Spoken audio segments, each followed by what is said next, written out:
Déclarer ses revenus, renouveler sa carte vitale, s'inscrire à une formation au code de la route, voilà quelques exemples de démarches administratives peu réjouissantes. Alors imaginez-vous devoir les effectuer dans une langue qui vous est totalement étrangère. C'est pourtant la difficulté principale à laquelle sont confrontées les personnes qui arrivent sur le territoire français. Elles peuvent être accompagnées par les acteurs du réseau avec les réfugiés. Des procédures administratives à l'apprentissage du français. Mandaté par l'État, le centre de réinstallation de Forum Réfugiés COSI situé à Givors s'occupe notamment de trouver des logements, de les meubler et d'installer des familles à leur arrivée et d'assurer ensuite un suivi administratif personnalisé.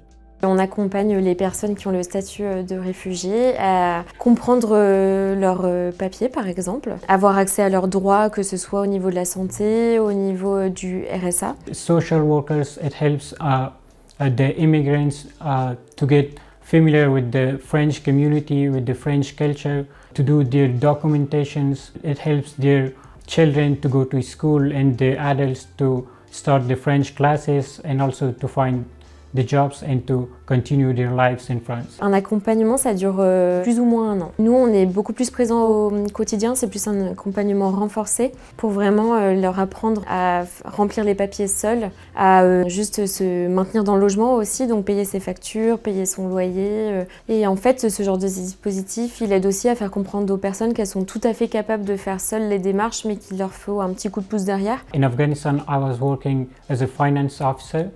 And here in France, I'm trying to learn French.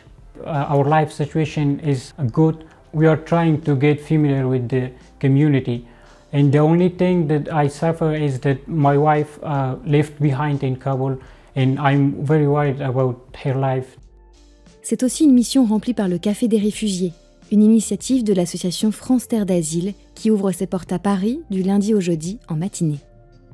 L'espace Café des réfugiés, c'est un espace qui accueille les bénéficiaires de la protection internationale pour les aider à faire des démarches d'accès aux droits du quotidien. Comme par exemple la déclaration trimestrielle CAF, l'actualisation Pôle emploi, la prise de rendez-vous à la préfecture. Ça peut être simplement l'explication d'un courrier qui a été reçu. Donc ça peut être tout type de démarches qui peuvent aider les bénéficiaires de la protection internationale à faire valoir leurs droits. On propose des activités culturelles, des sorties, des cours de français. Donc ce n'est pas uniquement un lieu administratif d'accès aux droits, c'est aussi un lieu de rencontre pour permettre en fait aux bénéficiaires de s'exprimer, de pouvoir rencontrer quelqu'un et parler de leur parcours d'intégration en France.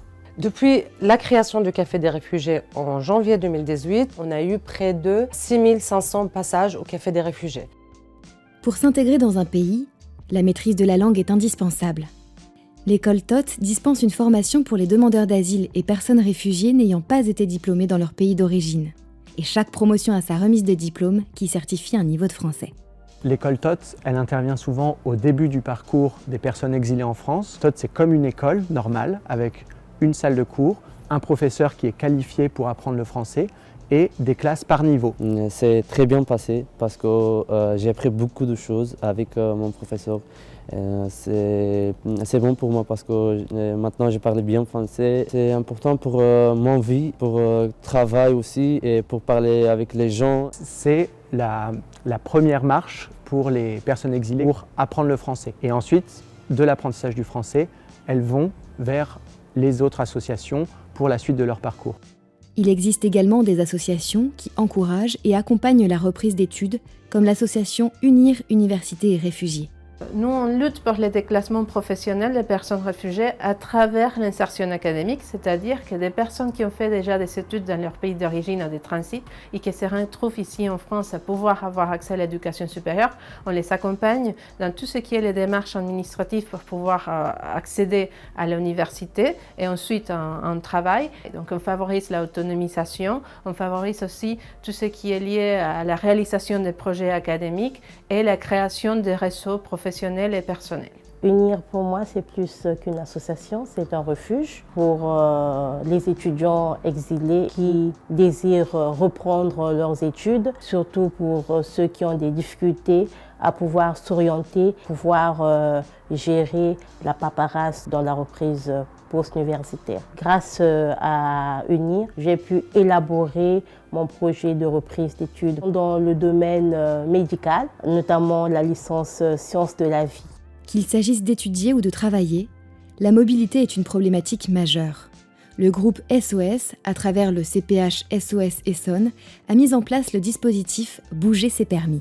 Il y a des emplois où la question du permis de conduire est obligatoire, comme les emplois de livraison. La saturation des places d'hébergement en Île-de-France nous oblige à proposer davantage de logements et d'hébergements hors Île-de-France aux personnes que l'on accompagne. Et souvent, ces lieux d'hébergement sont difficilement accessibles en transport en commun. Obtenir le permis de conduire, en soi déjà, c'est très compliqué. Ça l'est davantage pour des personnes dont la langue maternelle n'est pas forcément le français. Il y a des vocabulaires qui ne sont pas naturels, qu'on n'utilise pas dans notre quotidien, comme carrefour à sens giratoire, comme le stationnement bimensuel, comme les feux tricolores. On a mis en place une formation adaptée dans laquelle ils vont apprendre justement le vocabulaire spécifique à celui du code de la route. Les contraintes administratives représentent un frein pour les personnes réfugiées, mais une fois accompagnées, elles peuvent envisager plus sereinement leur intégration. Ce soutien transverse, effectué par les acteurs du réseau avec les réfugiés, les place alors sur le chemin de l'emploi et de l'autonomie.